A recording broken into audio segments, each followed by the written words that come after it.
Welcome to the Cup of Joe Show, where we explore the journey of recovery from alcohol and drug addiction. One story, one conversation, and one step at a time.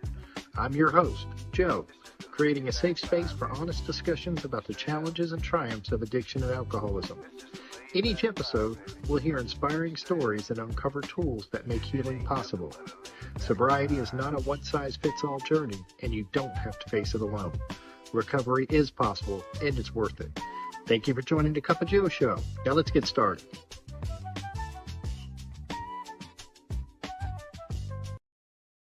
Hey, everybody. Welcome back to the Cup of Joe Show. I'm your host, of course, Joe. And today I'm really excited to have my good friend, Dennis P. Dennis is originally from the northwest suburbs of Chicago. Dennis is a husband, father of 3 grown sons, and proud grandpa to little Amelia, who's about to turn 1, a great age. Sober since January 22nd, 2018, Dennis found recovery, love, and purpose through the program. He met his wife, the awesome and amazing Simone, in AA, and together they've built a new life in Tennessee, where they were married and bought their home earlier this year. When he's not spending time with family or his dog Charlie, Dennis enjoys resale shopping, tinkering around the house, and giving back. Dennis is really good at giving back. He shares his experience, strength, and hope at treatment centers and in service work throughout the recovery community. He's grounded and he's inspiring, and I'm really grateful that he's decided to join me today. So grab a cup of coffee, settle in, and let's get into it. Dennis, how are you doing today, sir? I'm doing well, and right back at you. You inspire as well. Well, thank you, my friend. I'm really glad that I got you on to share your story. So let's start at the beginning. What was it like growing up, Dennis? What was it like growing up? Growing up, I was kind of a wild, crazy kid. From the time I was little, I was getting into mischief and doing all the things I shouldn't have been doing, and for that, I thoroughly frustrated my parents to the point where when it came time to go to kindergarten, I was born in September, and I was still 4, and my my mom did everything she could on her own self will to get me into school. So I tested, and that was fine, but I was kind of a class clown. I I just emotionally was behind everybody all the time.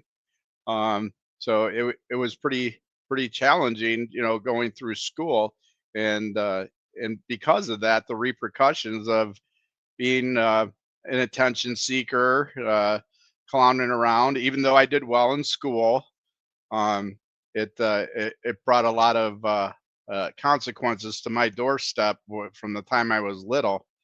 Um, my dad ruled with an iron fist, and my mom, she was more, I would say, tell me what to do, yell, scream, and a lot of yelling and screaming in the house. That's probably the hallmark of our household, and there was a lot of avoidance in that whole process. But growing up, played a lot of sports and found a lot of freedom out on the whatever field it was, from soccer to baseball to football, to swimming and basketball.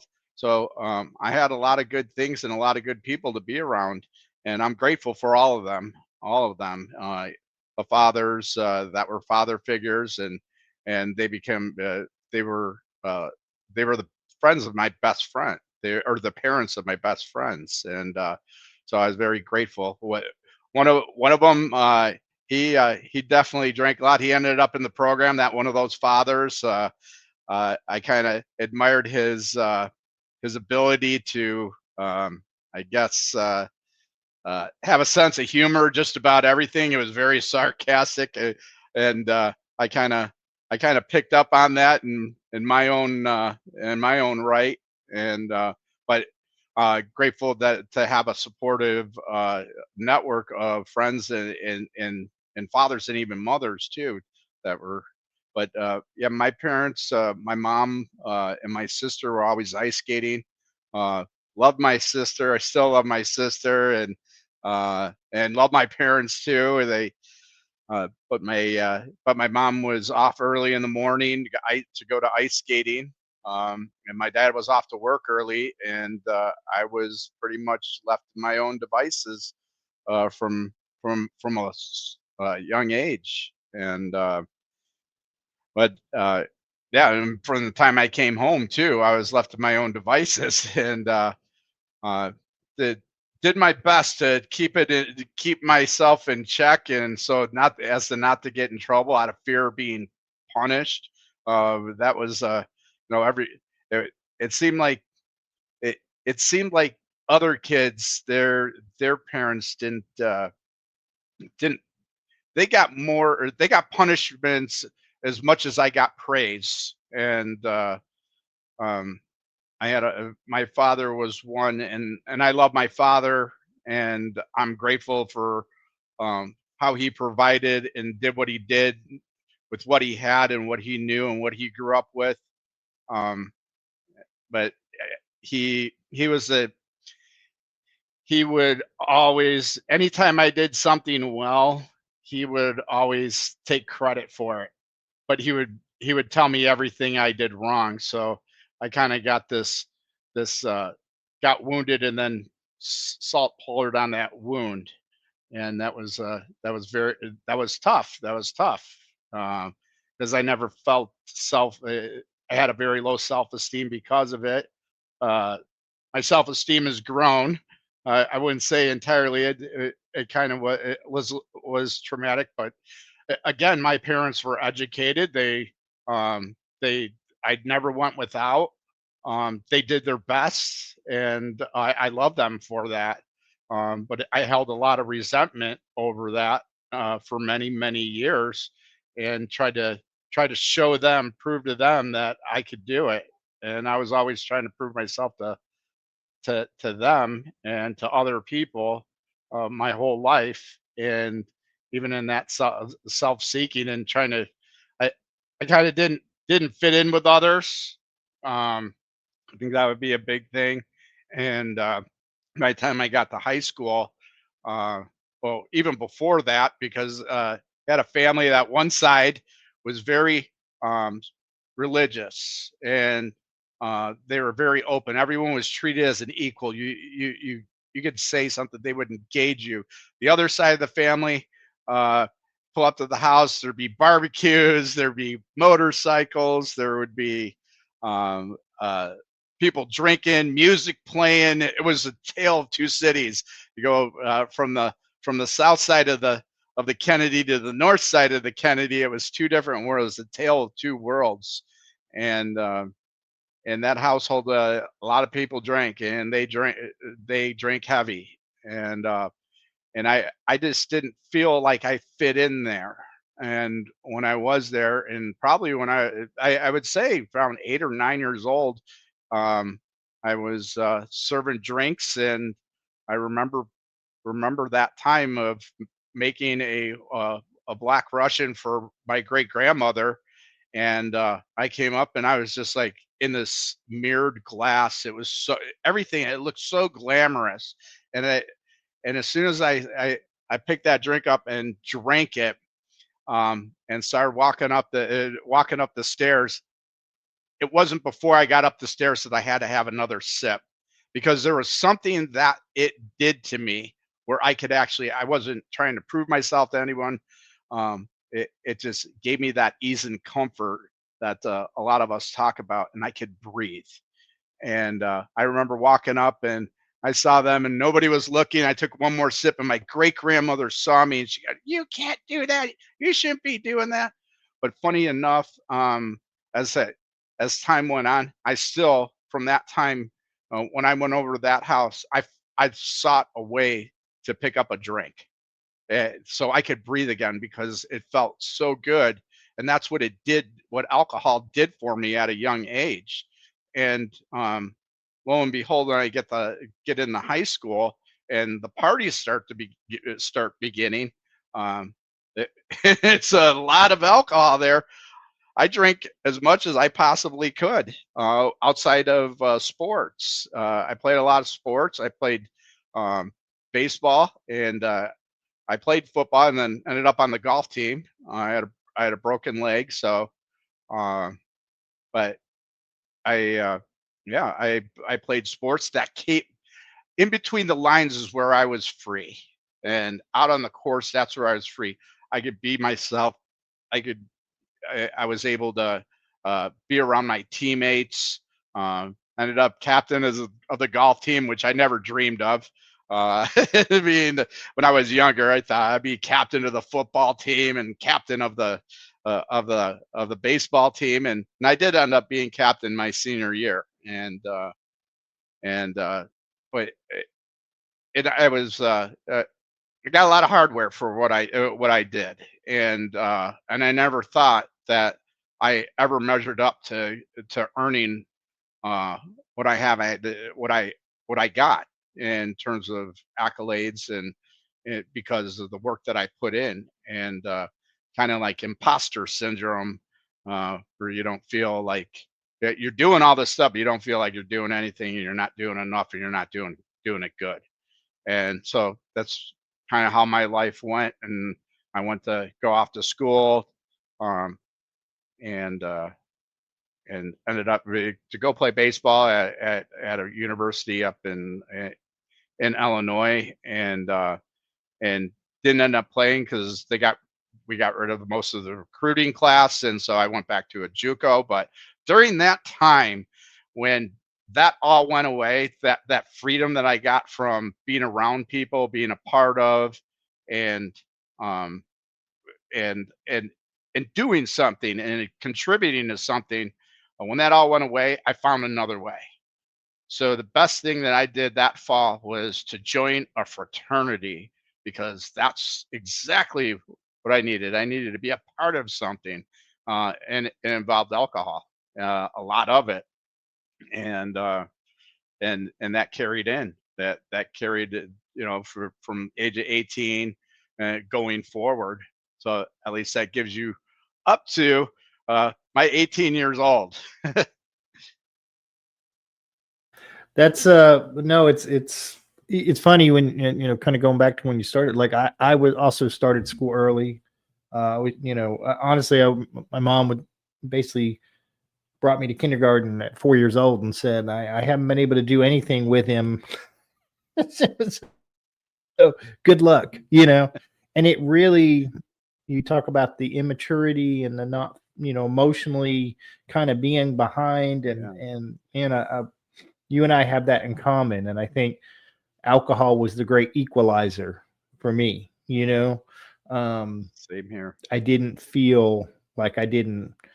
Uh, it helped me fit in, or at least feel like I fit in. But so were there any signs at this time, or like going into college, or where you might have thought, I'm not drinking like everybody else, or did any of that ever come into play?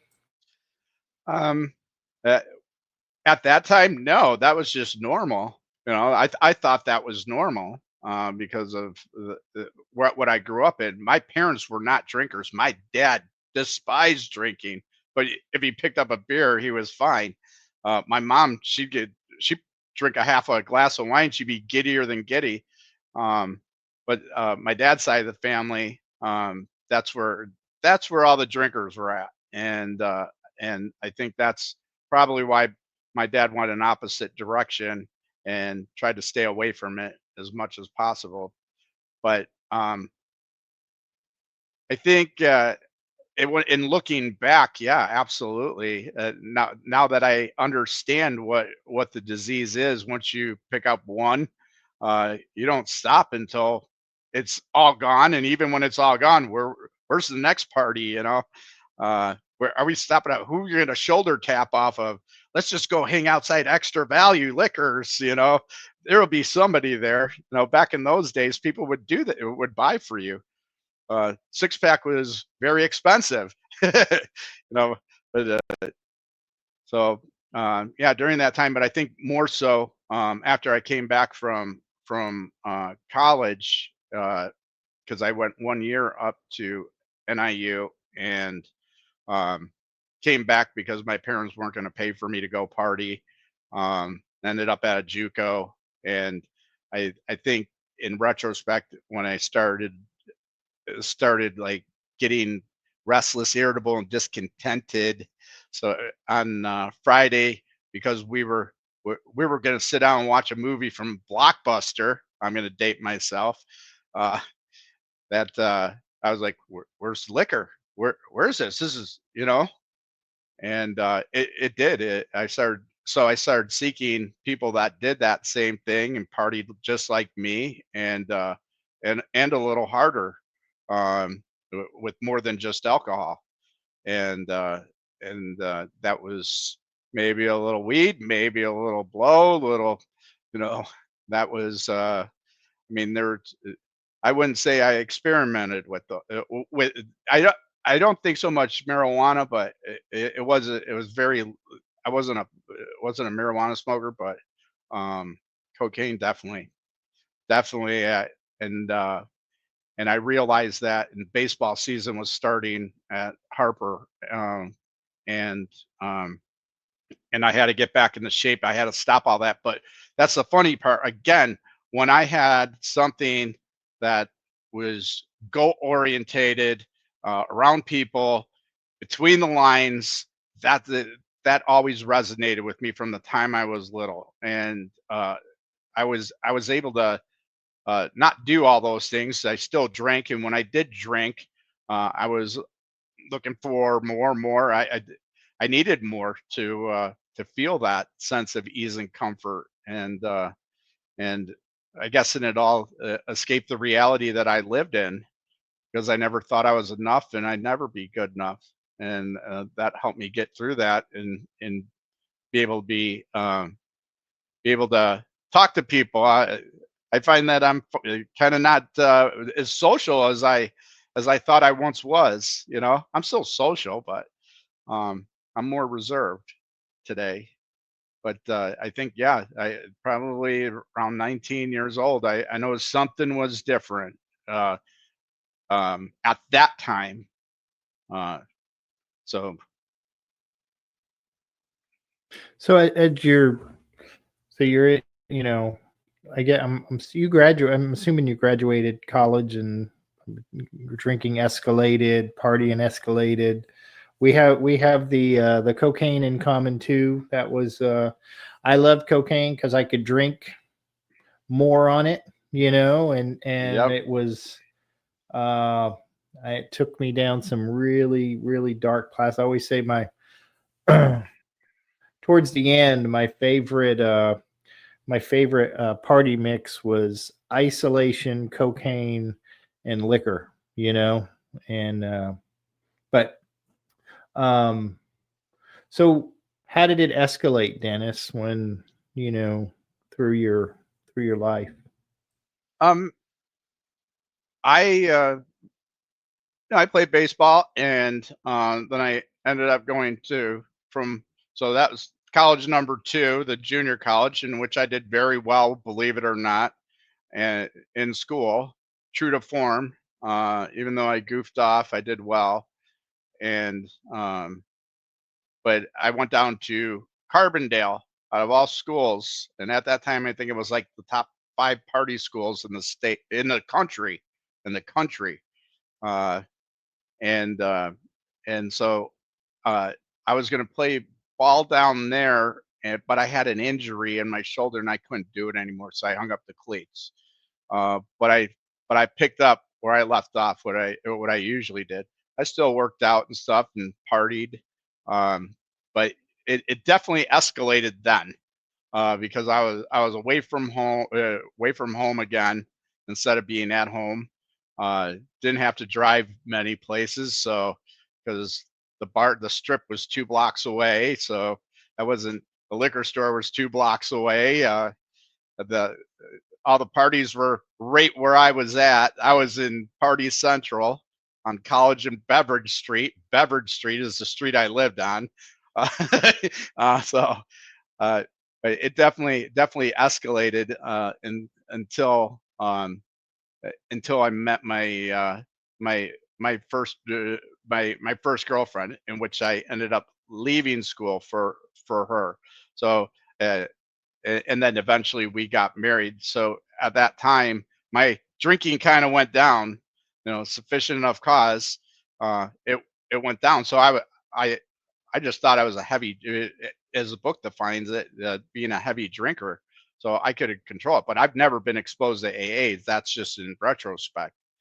But at some point, it did happen again. And I don't know if you want me to go into that afterwards. After getting married, my my I feel like my drinking was it was on the weekends, and I wouldn't drink during the week, even though I wanted to. I wanted to have a couple of beers, and what ended up happening was drinking more and more. I wouldn't drink on Sunday. I wouldn't drink after the Bears game on Sunday and the game at noon. Um, but then it started bleeding into Monday night football and uh, into Thursday night football, and then Saturday college, and so I get in a lot. I guess at those times, that's when it the cunning, baffling, powerful. I never seen it coming. I mean, um I thought that I would just be a heavy drinker, like the rest of the other side of the family that I blamed for my ism. Um, so I the so kids came along, and then I guess it kind of changed. I had to be more responsible because we were doing more things, and that changed. But I the one thing the things I do remember, at during the birth of each of our three kids, and I look back at it, and I'm just like, how could you do that? At the birth of those three kids, I was by my wife's side, but when I was by my wife's side, I had snuck booze in to the hospital in a bag, and just to be able to drink. Um, and and that was from my sons were born in 99, 2001, and 2002. So around and was married in 97. So it, that drinking definitely escalated.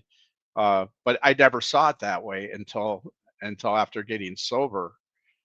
Didn't realize that.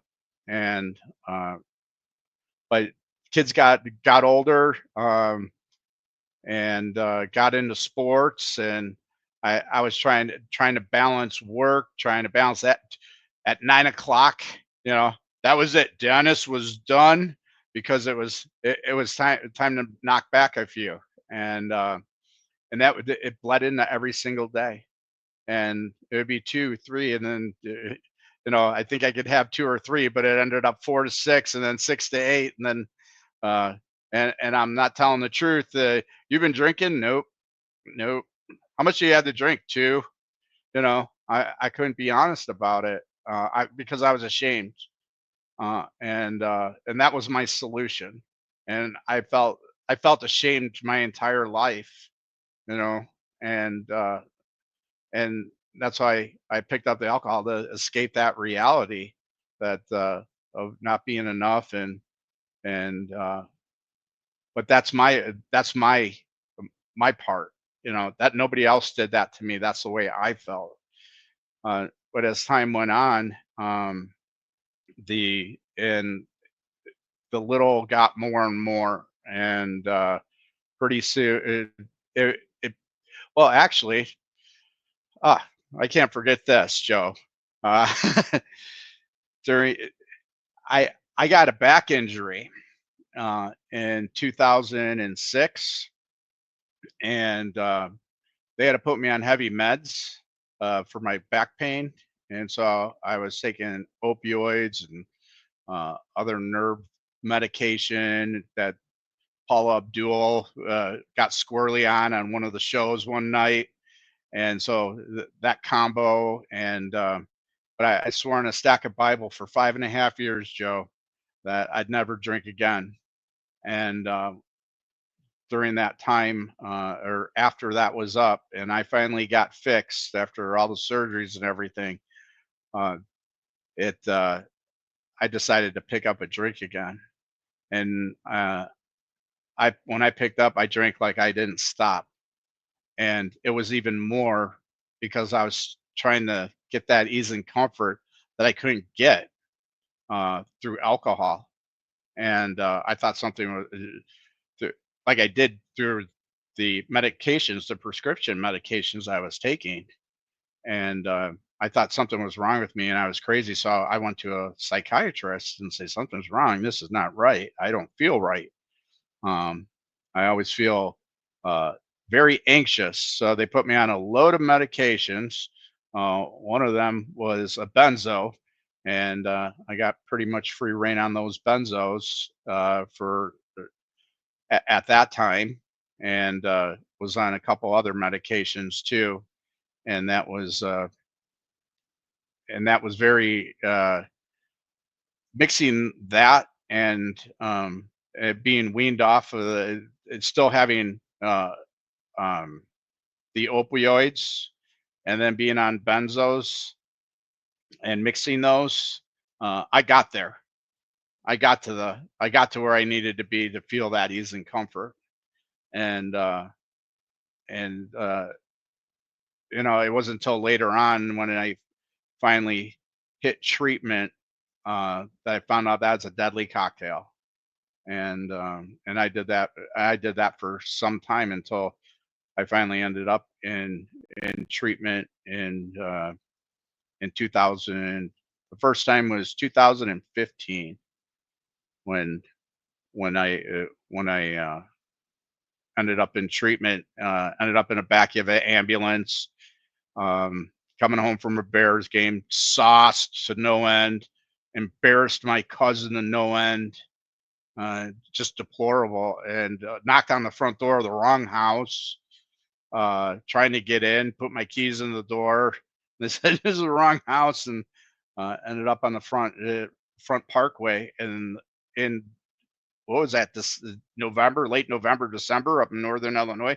It was cold out, and I just passed out. And police came, picked me up, and but after there, they took me to a uh, a treatment center, in which I just said I have anxiety issues and I'm depressed, um, and so they put me through that uh, as a psychiatric patient. And it wasn't until I met with one of the caseworkers, and she was going through my drug or my alcohol history, and and I'll never forget her. She looked just like Kate Beckinsale, and but she said, "Do you need to? Do you think you need to go to a 12-step program? We can cross treat you here. And you can go up and you can go to this meeting." And that was the first time I went to a meeting, a 12-step meeting. And I got done with that meeting, and I'm just like, nope, I'm not like these bums. Nope, that's not for me. And I can laugh about that now. I'm like, yep, I'm just like you guys. uh, but uh, but I told her that, nope, I don't have what they have. And she said, okay.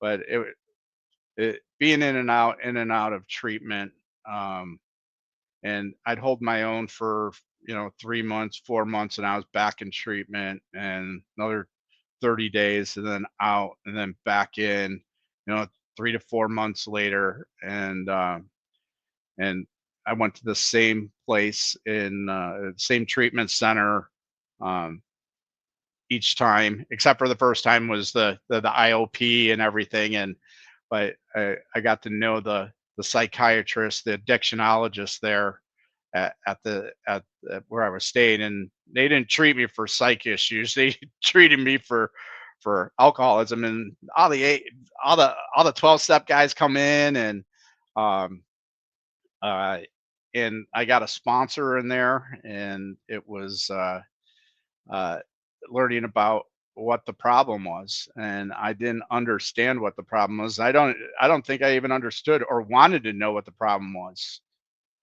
Why this was all happening, why I continued to drink against my own will and do these things stupidly, make these horrible decisions to uh, put alcohol and opioids and benzos in my body so I could escape reality. And when I found out with alcohol, once I put the one in me, I'm not stopping.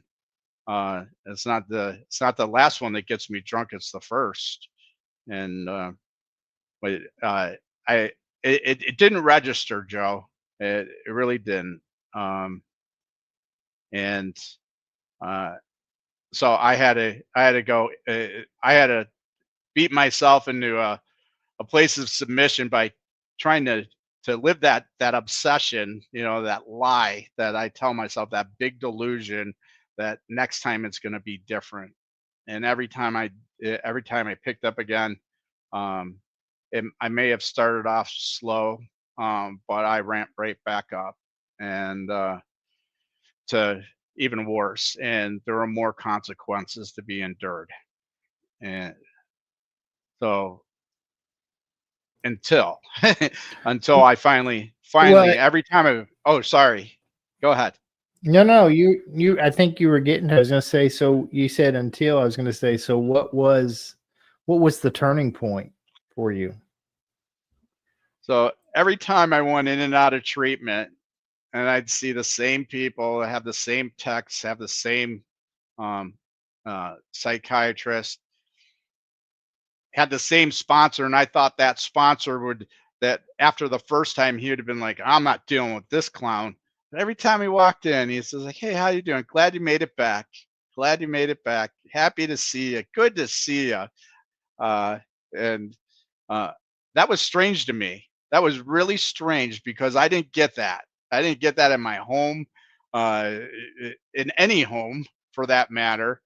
That I spent most of my time, and it was when uh, that that last time. So I was in treatment, and they moved me to a halfway house with uh, or an IOP that had a sober living because they didn't want me going back home. And I was the last round. I was in treatment for 5.5 months because when I was in treatment, I decided to pick up I decided I could have a couple of drinks. I didn't concede to my innermost self at that time. Uh, uh, and I was just going to have a couple drinks. So when we went to the store, it was January.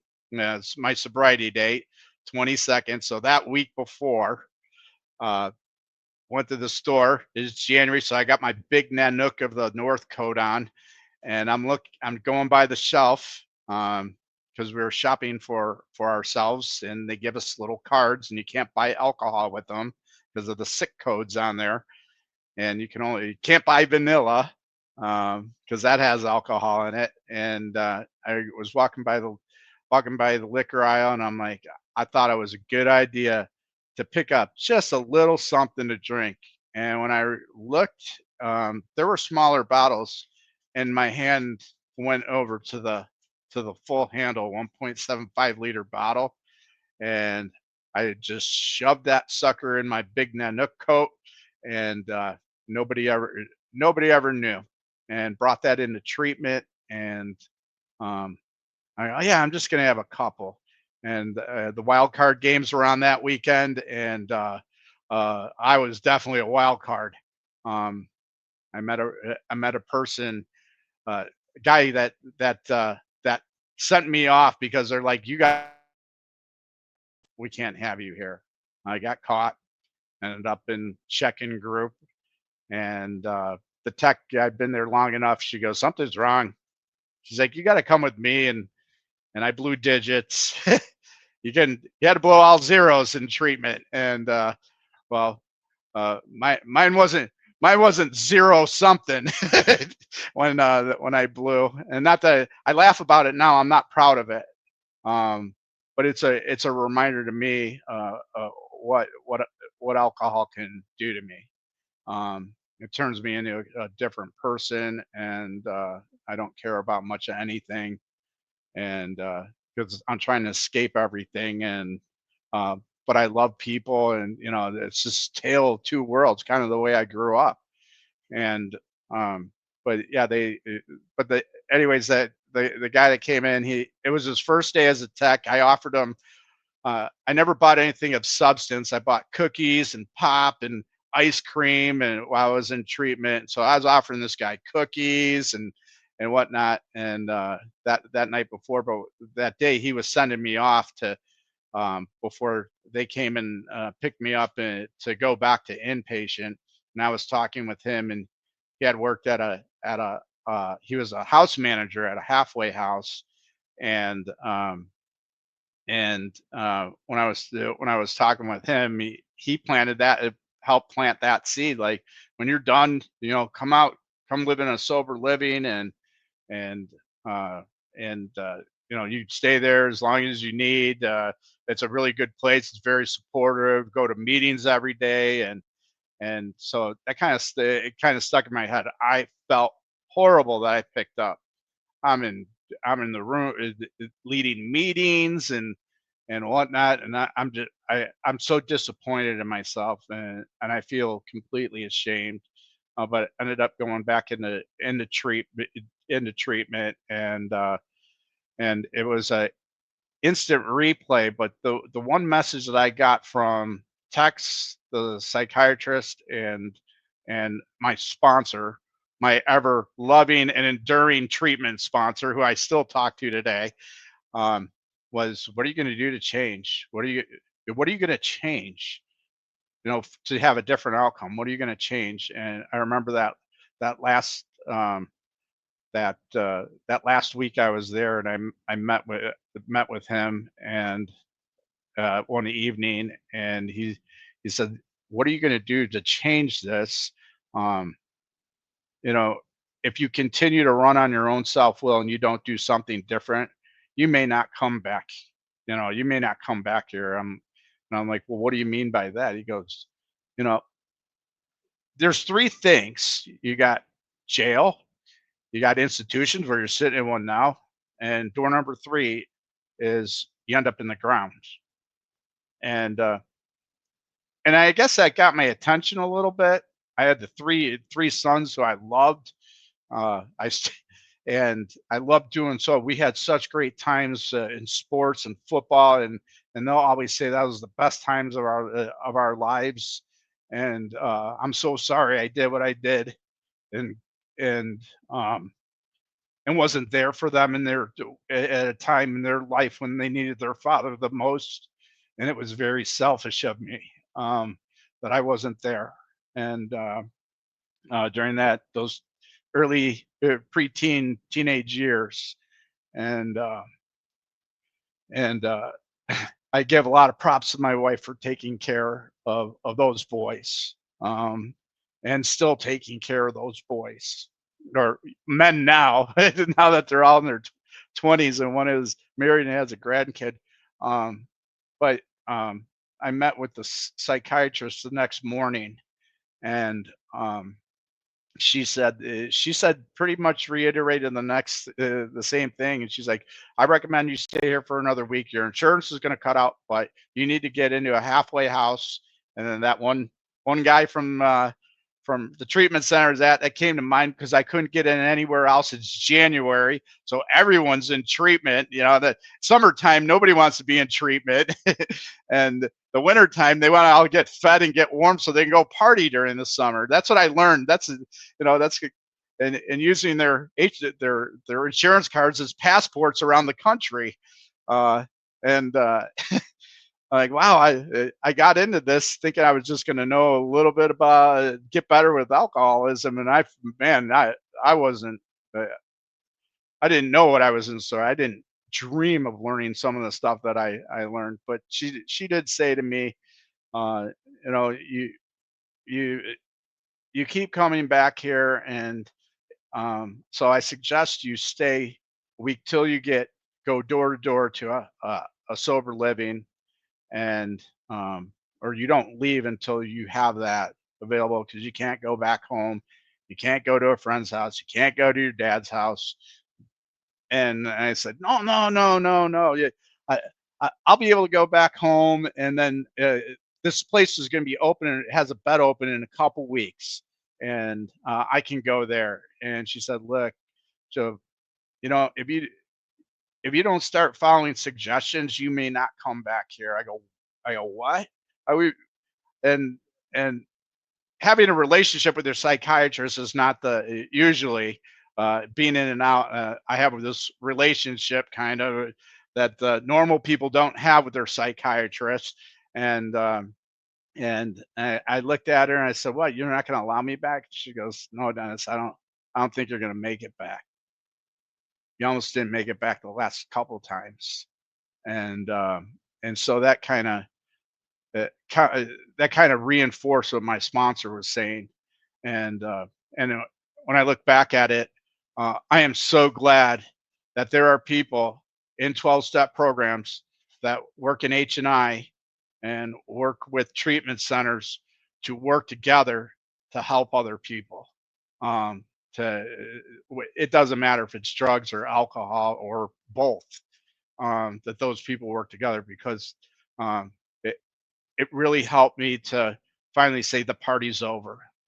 It's over, and I got to do something different. I don't know if I was convinced at that time that I'd stop drinking, but I knew I had to do something different, and I did, and I took that advice, and I ended up at the halfway house, where the guy that sent me off to treatment, he was my house manager, and so that that was probably that I would say is the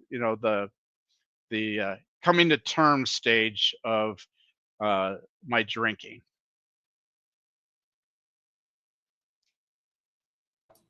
Yeah, that's powerful, powerful stuff, you know. Um what was the hardest part of that early sobriety? Like, early on. I think that looking back, it was the hardest part was getting over myself. I never dreamed of growing up to have alcohol problems, drug problems, um, that created family problems, um, and I did, I did fairly well for myself and my family when I'm not drinking, when I'm good. But when alcohol and drugs took over, yeah, all bets were off, and it did horrible things. So I never thought I'd live in a halfway house, and I did that for 18 months, and the last 6 months were were heck, because um, they needed to open a bed up, and I was still there, and the toughest thing was learning to fly again. That was very difficult, but thank God that we got the um, the recovery house that I was in, in that recovery community. They had meetings pretty much every day. Weekends you were free, but I hung out with the house manager, um, who's a really good friend of mine, and love him. I love the time we spent together, and he made it easier. He definitely made it easier. But yeah, we went around to meetings. We were doing meetings probably 7 days a week, and uh, but but yeah, I think that hardest part was swallowing that pride pill and getting over myself. So what were some of the biggest lessons you learned early on? Some of the biggest lessons that I learned early on, um, doing the work, um, is staying. I I'm a scheduled kind of guy, but when it comes to things when things are important to me, but I guess I didn't take it so seriously, my sobriety very seriously in the beginning. I just did things. Um, but like they say, you can't think your way into different living. You have to live your way into different thinking. And that's exactly what happened. Going to meetings um, and so I think that was the biggest thing. I had to live it. I just couldn't check the boxes. And even though I was checking the boxes at that time and doing the things that were required of me, um, at some point, that's when the fellowship took over, and I became a part of that. And they, the fellowship uh, showed me the way, showed me that love, uh, gave me a lot of tolerance, including my sponsor, who was going to drop me multiple times because I wasn't doing the work. And that's probably doing that work and taking sobriety seriously would be um, early on. If I would have done things different, I guess I would have done that. And at the times that I knew in my heart, before, after being in treatment a couple times instead of enduring that, I think I feel as if I would have just listened to my heart that something was wrong, I could have made that change earlier. But I also understand too that my journey is my journey, and I can look back at those mistakes that I made, or some of the things that I did do that helped, and be able to share that with somebody else. That it You don't have to go take the take the shit truck all the way to the shit pile. You can jump off at any time. So That's a true story, Dennis. That's a true story. Um, so what are some of the best things that have happened to you since you've been sober? the best things that have happened to me since I was sober is, I would say, the fellowship of people, the bright spot in recovery we don't want to miss, um, and getting to know people for who and what they are better, um, instead of trying to impress people, uh, getting to know myself more. Uh, I don't. I have a pretty good idea what I am, who and what I am, and all the good parts and bad parts and ugly parts, and so I try to work on all those, and I think the importance of having a higher power in my life that doesn't judge me. I was judged all my life, and no matter what I do, my higher power loves me, and he loves us all. He loves us all, for all of everyone that believes. And but I learned to love myself. I think that's a gift. That's a gift. There's a lot of hate and shame, uh, and then in doing all that, I was able to have more genuine relationships with other people instead of superficial, and that brought about the circle of friends that I have, brought about rela- the restored relationships, with family, especially my kids, and brought about a new relationship with my current wife, my awesome wife Simone, and my best friend, and that's how we got to do. That's we were 2 years, Joe, of circling around each other, being at events together, working together, getting to know each other, and we were just friends. And that's all. Both of us say the same thing, and at some point, that all changed, um, and I, that line, something happened, and I can't say what that was, Joe, but I'm grateful for it. It's a definite gift. um I think, is it odd or is it God, Dennis? That went through my head too.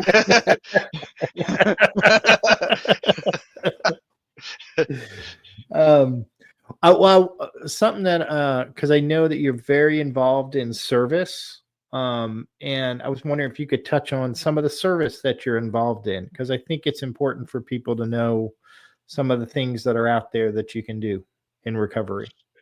Absolutely, and that's definitely the bright spot of it.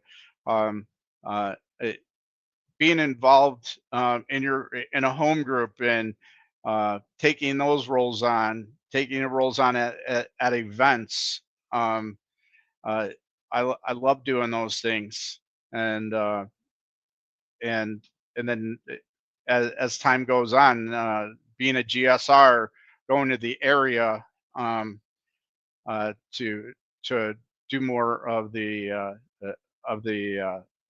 larger events and uh, doing Soberfest and bringing thousands of people together for that was great. The one thing that's near and dear to my heart, and for as I tell my story for obvious reasons, the one thing is going into treatment centers and um, and carrying the message of hope that if somebody like me that's hopeless and in despair and has no idea what's going on with life, and I'm living in anxiety and depression and don't want to live, don't want to die, and just existing, there is a way out, and and that's what the people, the fellowship has showed me. That's what the program of recovery has shown me, and I need to put that to.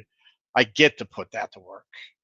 Um, and I'm so grateful for all those people that I talk about in treatment and the people along the way at the halfway houses and home groups, people at home. My sponsor, still my sponsor, uh, great guy, and but that service, I it it it's a little insurance that today's not that day, uh, and it usually if I go, I was in a treatment center yesterday, but I'm usually pretty good, and but the one thing uh, that could be the selfish part. That is the selfish part of me.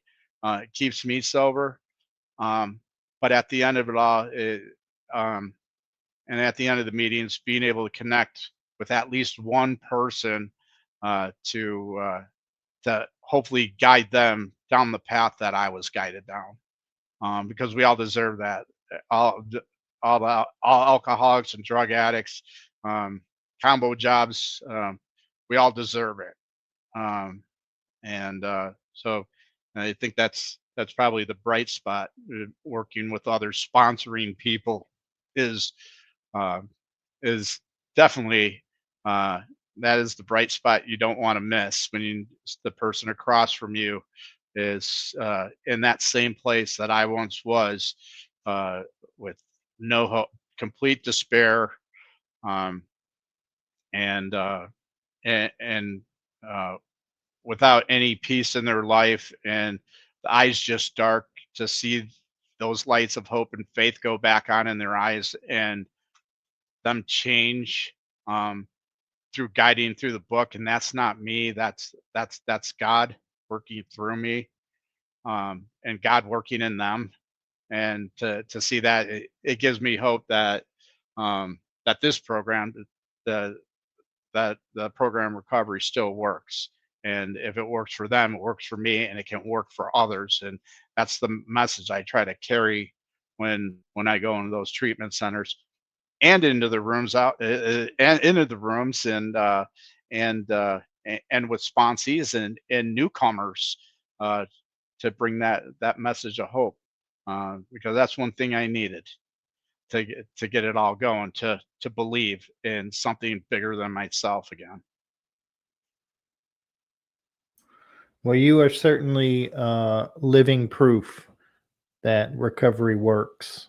And You have an amazing story and an amazing message, and I know personally some of the stuff that you do and have done, and you know, you're an amazing example of recovery. So I appreciate just having you in my life, my friend. Yeah, Um, I'm grateful to have you in my life too, brother. was there anything that you wanted to share that we didn't talk about? Um, I can't say. I guess not that I can think of at the moment, but I'm sure I'll think of it a half hour right before I close my eyes tonight, and I'm like, oh, I forgot to say that. I got to call Joe, and I will. I'll tell you about it. That'd be great. Yeah, I will definitely want to know. Well, I can't let you go without doing our rapid fire Uh, questions. All right. So, if you are ready, we will uh, we will fire away, so to speak. All right. Sounds good. All right. What is your favorite recovery slogan? Um, yeah, it's not the it, it's not the engine. It's not the caboose that kills me. It's the engine. That one it reminds me of the I can't take that first string. Yeah.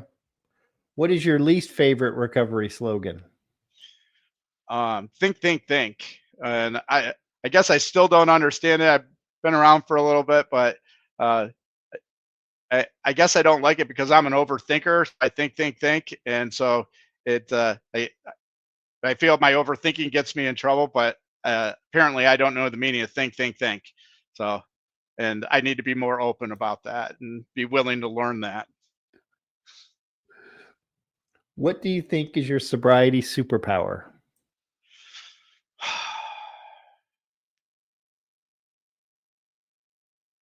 I think my sobriety superpower is a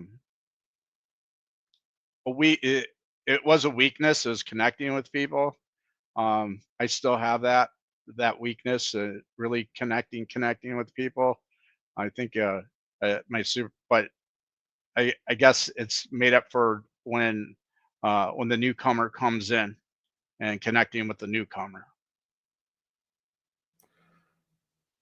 If you could say one thing to your former self, what would it be?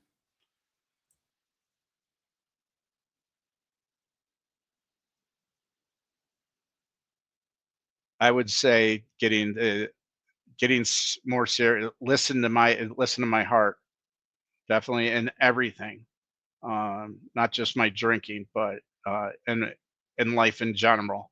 Follow my heart and listen to it. What song do you play to lift your spirits when you need a boost? Um, it's a song, "Present Tense" by Pearl Jam, and love that song. If you could grant yourself one wish to help with your recovery, what would it be? Grant myself one wish in recovery. What would that be? Um,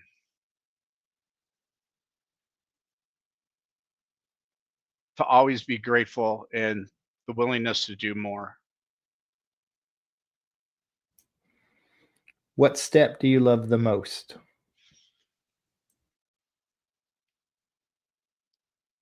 Step one, because that gives me an understanding. It gives me that awareness of reality, um, and the problem, because I can't apply a solution to a problem I don't understand. And so that's, I guess, first things first. Understanding the problem, because it doesn't matter if I have a solution and understand the solution. How do I apply it to a problem that I don't understand? What step do you love the least?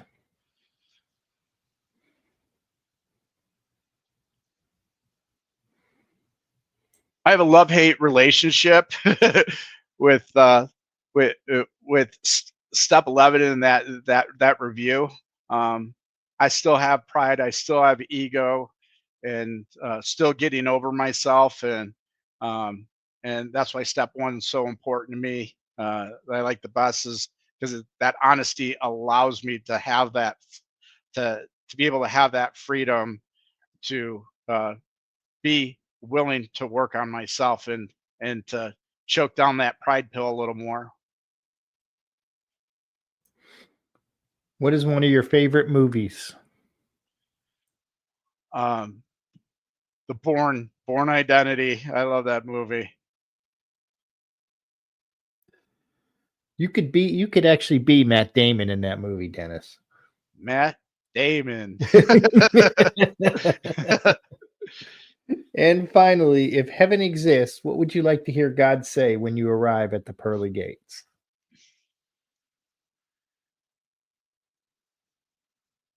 I would have to say you had one wild ride, and glad you made it in the spiritual condition that you did.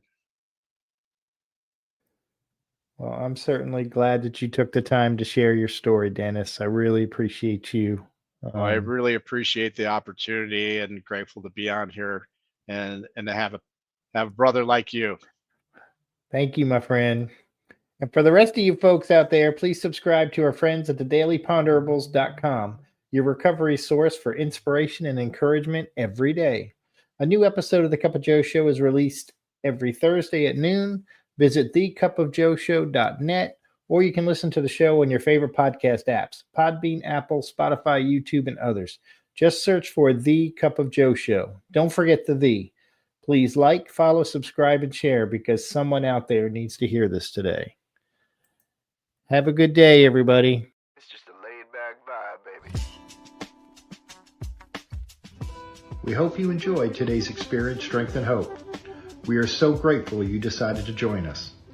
Please share this episode with someone who might need it. Also, don't forget to like and subscribe.